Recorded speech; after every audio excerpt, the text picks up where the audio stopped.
3 वर्षात 20 लाखांच्या परताव्याचे आमिष, चौघांना 5.25 लाखांचा गंडा, दोघांवर सांगलीत गुन्हा. कंपनीत 1,19,000 रुपये गुंतवल्यास 3 वर्षात 20 लाख रुपये परतावा देण्याचे आमिष दाखवून चौघांची 5,76,000 रुपयांची फसवणूक केल्याचा प्रकार उघडकीस आला आहे. याबाबत संशयित संजय बाळू डोळस राहणार पुणे आणि राम सदाशिव कांबळे राहणार तासगाव या दोघांविरोधात विश्रामबाग पोलीस ठाण्यात गुन्हा दाखल झाला आहे. याबाबत दाजी कृष्णा पाटील वय वर्ष 68 राहणार जयसिंगपूर यांनी फिर्याद दिली आहे. संशयित संजय डोळस आणि राम कांबळे या दोघांनी दाजी पाटील यांना रॅपिड टेक्नॉलॉजी या कंपनीत 1,19,000 रुपये गुंतवणूक केल्यास 3 वर्षात 20 लाख रुपये परतावा देण्याचे आमिष दाखवले.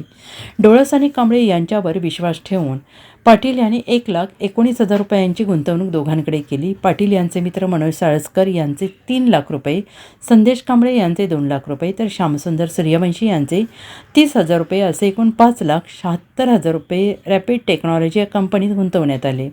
कंपनीने विश्रामबाग येथील कोरेव युनिव्हर्सल बिल्डिंगमध्ये पहिल्या मजल्यावर कार्यालय सुरू केले. काही दिवसात कंपनीचे कार्यालय बंद करण्यात आले. गुंतवणूकदार पाटील यांनी पाठपुरावा केल्यानंतर 1,19,000 रुपयांपैकी 73,000 रुपये परत करण्यात आले. मात्र 46,000 रुपये परत दिले नाहीत.